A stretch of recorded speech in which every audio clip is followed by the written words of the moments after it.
I'm just chilling in my in my locale. So I decided to shoot a video for you guys, to introduce the games I'm going to be discussing, be presenting. And the games are from the Abuja 2018 Sports Festival. You see, that sports festival, getting to the sports festival was really tough. I was with the Ogun team and the camping was really difficult. And in fact, I even felt sick in camp. And getting to Abuja too, the camping in Abuja too was also very difficult. But anyway, I managed to play some good games. And you see, one of the reasons why I decided to show the games is that the games of chess are not supposed to be just between the contestants and the people in the hall. Even though the people in the hall, just a few of them look at the games, not so many of them, because there are many games going on. But games of chess are valuable entities or valuable things that people should enjoy. And I feel that I can share my game with the world and people can enjoy these games and get to learn some things or be motivated to move in certain directions or even to have certain emotions, But I feel that there's something of my essence that I want to share with the world. And if you see the games, you see some difficult games I had with Bomoki Giga, some mistakes which I had in my game with Umbrella Oshufuyi, and some brilliances against Umbrella Oshufuyi, and a very good end game against Mamdu Yanlai. In fact, the sports festival showed that many unknown players in Nigeria are actually quite good. So, well, we will see the games. That's all. Enjoy.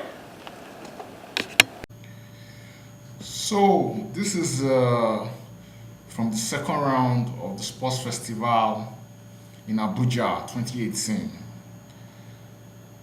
As you may already know, I had a walkover in the first round, so I didn't play any game and I didn't have any sort of preparation. I mean, as in kind of warm up from the first round of the festival for this game. And one funny thing about this game was that when Mustafa Altman showed up at the venue, he was the only one that showed up for his team. And I made a complaint to the arbiter that one person cannot play for a team according to the FIDE rules. The minimum requirement is 2 people for a 4-man team. And the arbiter upheld my decision. I cannot play alone.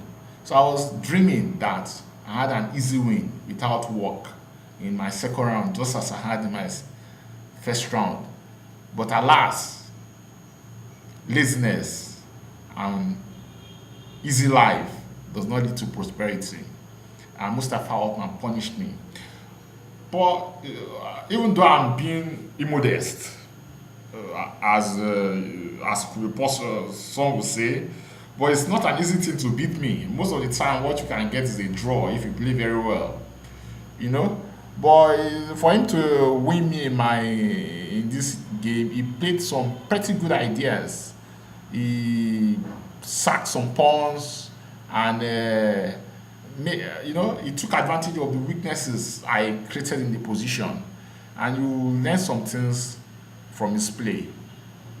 He played a Sicilian against my Suzanne. So let's go to the game. I'll be showing you the moves and making some commentary. Okay, let's go. E4, C5. You are seeing the moves. Okay, this is the open Sicilian.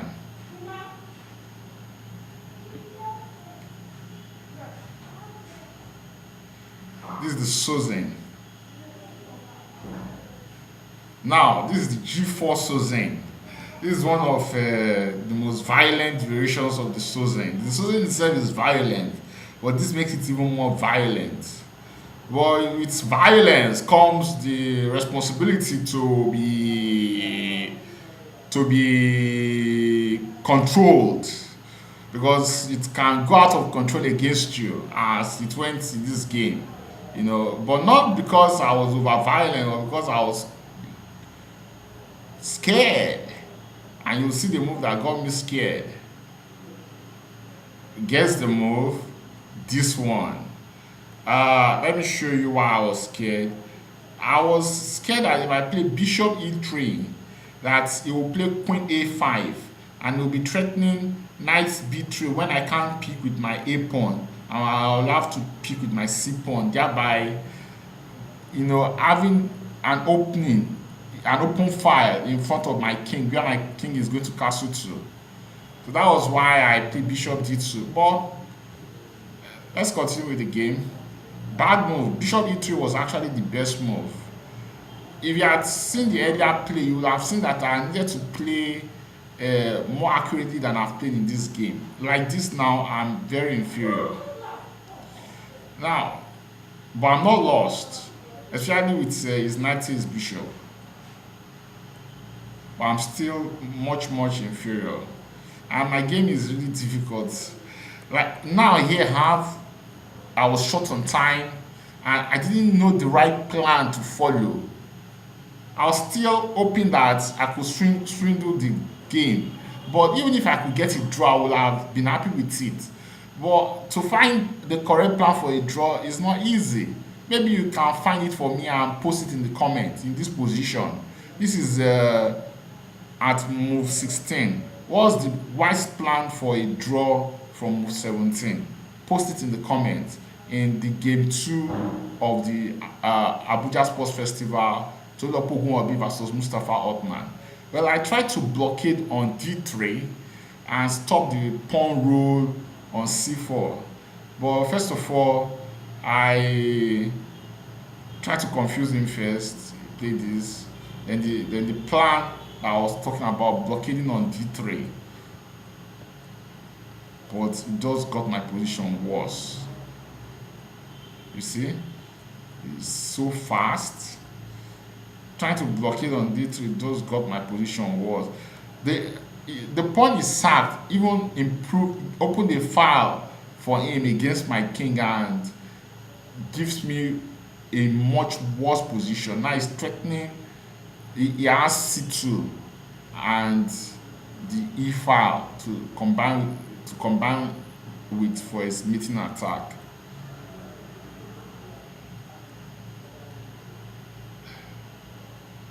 Well, I have to defend and all my pawns will fall. a2, c4. Wow. So, do you think I still have hope? Nope. I don't think so. But you can see the beautiful game that is opposite color bishops. But you can see how dominant his rooks are and how beautifully Mustafa Othman has played the game. But I just want to show you games from from the sports festival without much comment, just slight comment. But you see the game how Mustafa Othman played beautifully. So this is the last move he made in the game, and my flank fell. Laziness does not pay. Thank you, gentlemen. Let's go to the third game. After the warm-up game I had with Mustafa Othman in round 2 of the sports festival, the next round, the player I had to play was Bomo Kigia. He came to the venue, the joint where we were eating, where I was reclining with my team and eating, to tell me that he has all seen the pairing and his team was meeting our team. Then I just used the opportunity to psych him down and tell him that he's definitely going to drop a point in that game, in our game, because he was on board 1 and I was on board 1. And he told me that he didn't care, that all he wanted to do was just for his team to win. Well, I felt that the psych had already worked on him. So let's see the game and see how well he played and how well I played. Bomo always plays the English, and he chooses the fianchetto variation of the English now, while I choose the Nimzo kind of, or the declined version of the English version, sort of the Queen's Pawn version of against defense against the English. So B3 now it's trying to develop its pieces harmoniously. Now I'm about to get some things wrong. Right now, this is theory. Now, all this is theory. Now, but this move by Bomo is actually inferior. The superior line is D6 3, but it confused me. I'd never seen this move before because I was expecting D takes C3. But the right response against this move, according to the computer, after I checked it later, was E5, after which the position is dead draw. But what I did was very bad. It gave him an initiative, a strong initiative, but not a winning position.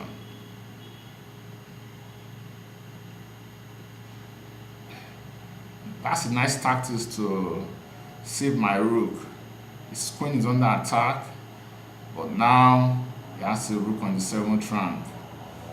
Now, Bomo has a nice move, a nice threat of how to win the game, and that is of how to increase his advantage, not to like more than half a pawn, with f4. But I didn't see it. I didn't see that f4 was that strong in this position.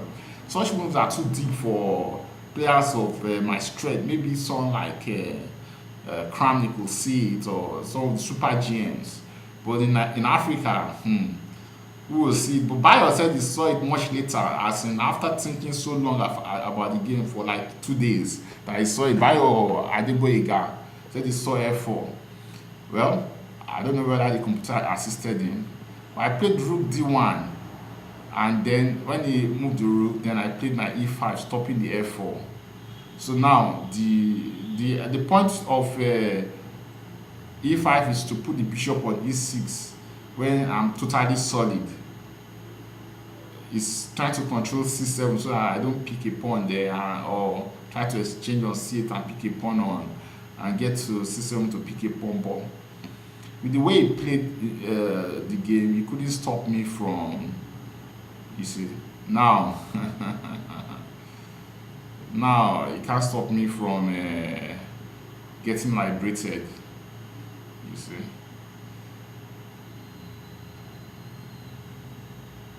Yeah, he finally played the f4. Now this position is very equal. It's dead drawn. In fact, it's advantage black according to the computer. Though on board I was down on time and I didn't think that my position was that strong. Anyway, it was not strong enough for me to think of winning the game anyway. So I don't regret getting a draw in this game. So this will mean this is the second time I'll be meeting Bomo Kigia, and this will be the second time I'll be getting a draw with him. Both times I've been black, both times I've played against his English defense, and it seemed as if as the tournament was progressing, my strength started getting better with each passing game. All right. In the round 4 of the Abuja Sports Festival, Abuja 2018 Sports Festival, I met Abimbolo Oshufunyi of Oyo State. Well, it seemed as if as the tournament was progressing, my play was getting better. I was getting out of my rustiness. And while against Bomo, I was defending an inferior position. Against Oshufunyi, I took over the play from him with a sacrifice and got a winning position. And the problem was that my rust was probably not over, because even though I had a winning position, I could not win the game, But let's see how the game went. First of all, he played the same line with Bomo Kigia.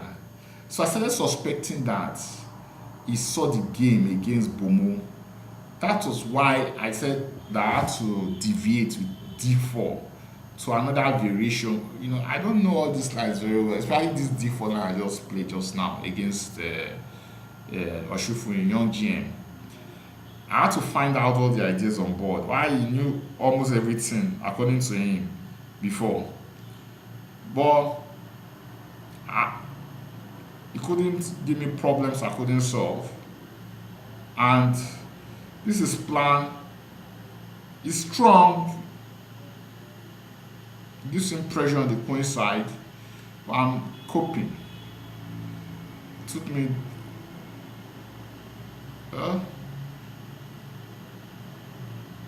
my pieces are awkward. I'm just barely in the game. But I am in the game, I'm not lost.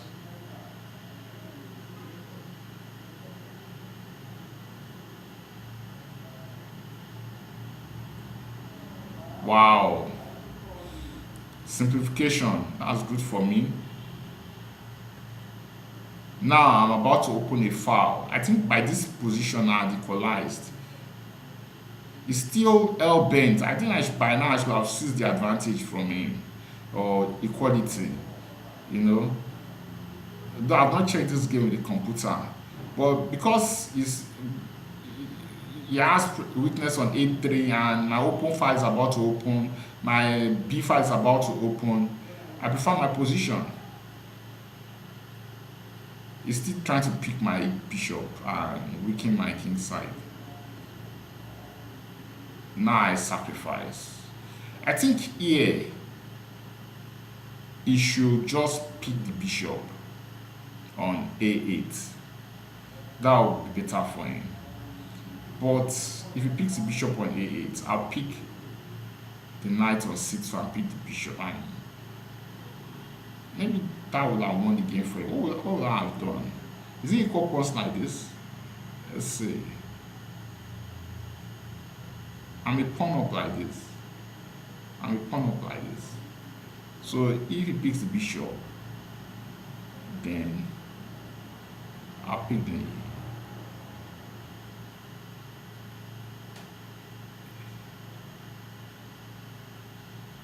pawn.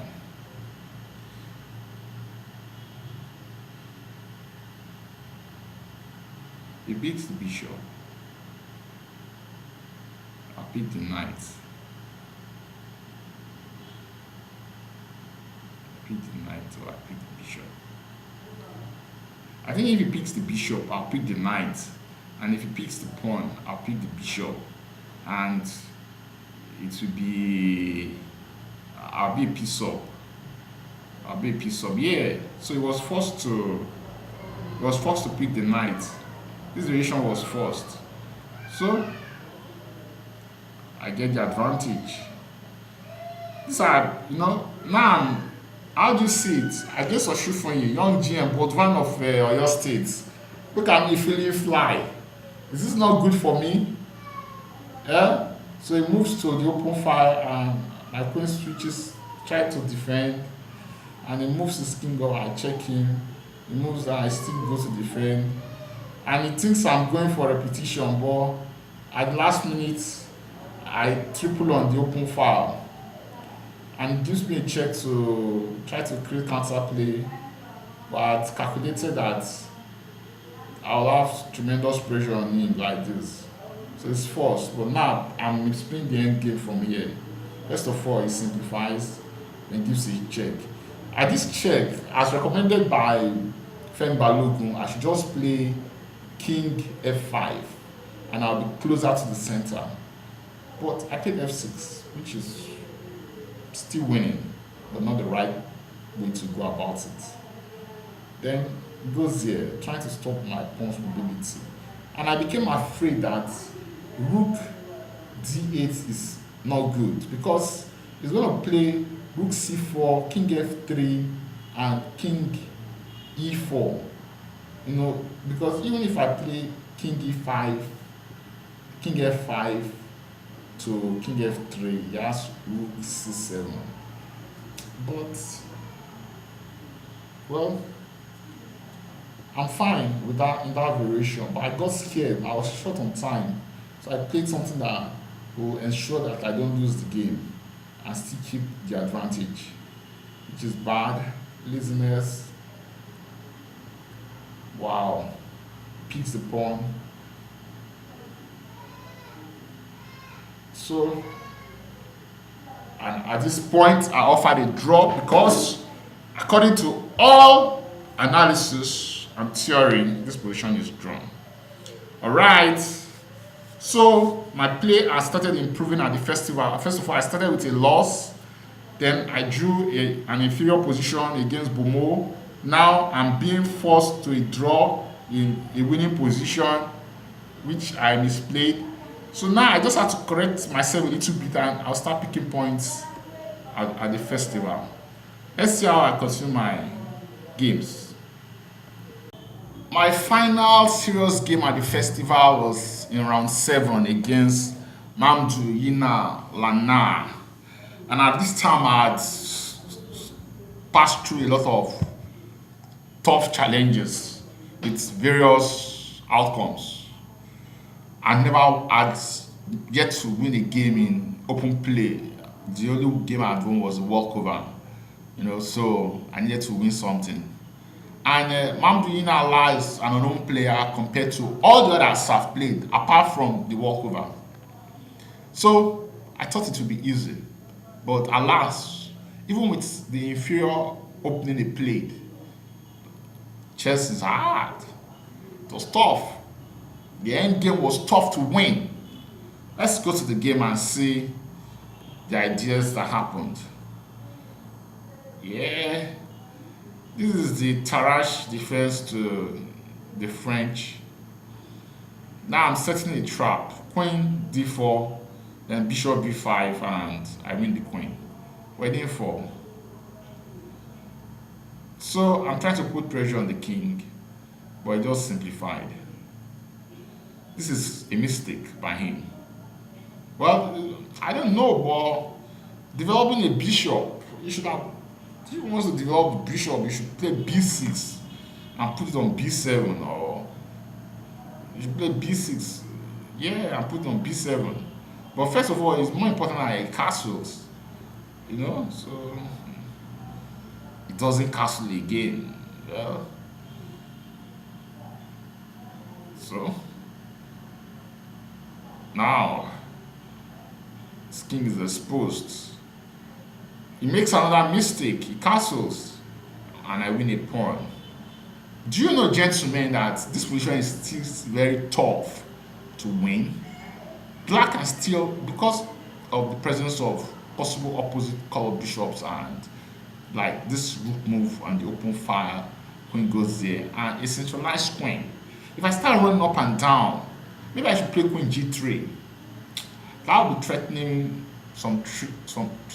giving some threats of maple. I'm not convinced. So I felt that I should go to the end game, but it was still very tough to play on board. Now it's threatening to go to play knight b4 and pick the bishop and weaken my d3 pawn for pressure on the open file with his rook. So I defended all those deep threats, and his pieces are better than my pieces. But I'm pawn up. Like a pawn would say, a pawn is a pawn. A pawn is a big compensation for Igbo bad pieces, and I have 2 bishops. So I'm really good.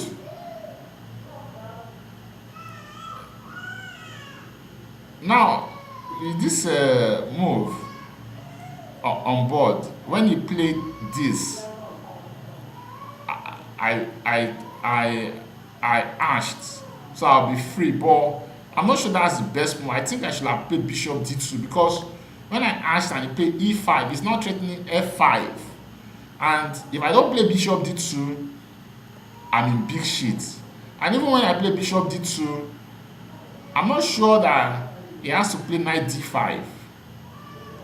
I think he could just have played rook c8, and it will still be threatening f5, and it will still be threatening to have a lot of pressure on my position.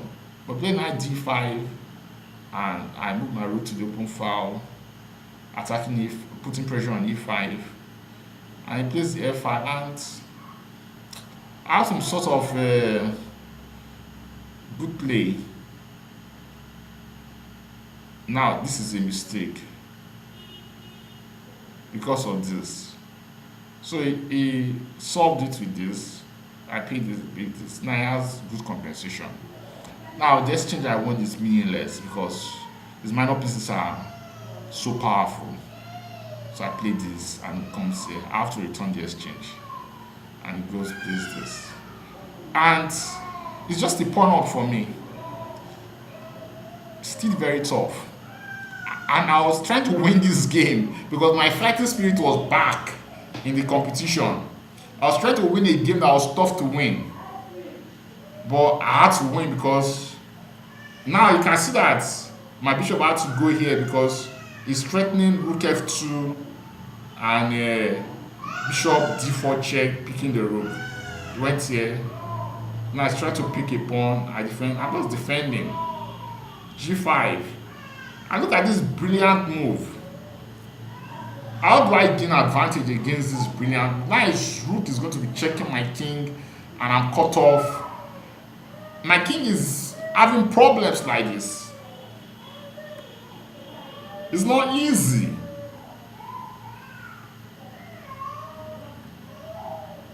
You see? What do I do? I have to find all these tough moves though. It wasn't easy for me because I was trying to win and it was slowing me down a lot. In fact, it's even threatening, his operations is threatening mate. Now I'm trying to, if he goes rook check, I'll attack his king. So he gives his rook space, I move up, checks, he's trying to keep perpetual.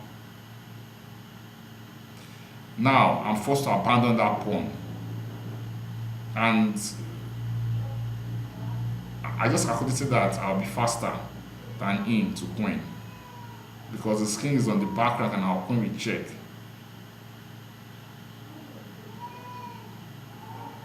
He didn't pick, he stopped me. So I played this. So if he picks, I pick, and if he picks the pawn, what do I do? I'll push a pawn. Then they'll push. Yeah, I'll push a pawn. I'll push the B pawn.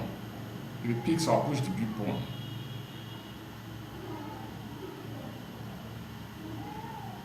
And his pawn is still under attack, and B pawn is fast.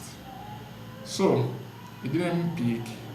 He attacked my pawn. He defended this pawn and attacked my pawn. I sacrificed, and the game is all lost. The pawn is too fast. There's nothing they can do. The pawn is too fast. Pawn is too fast. So I played this game really well. This game was played really well. Really well. So my form had become very good at this stage. But it was round 7 and round 8.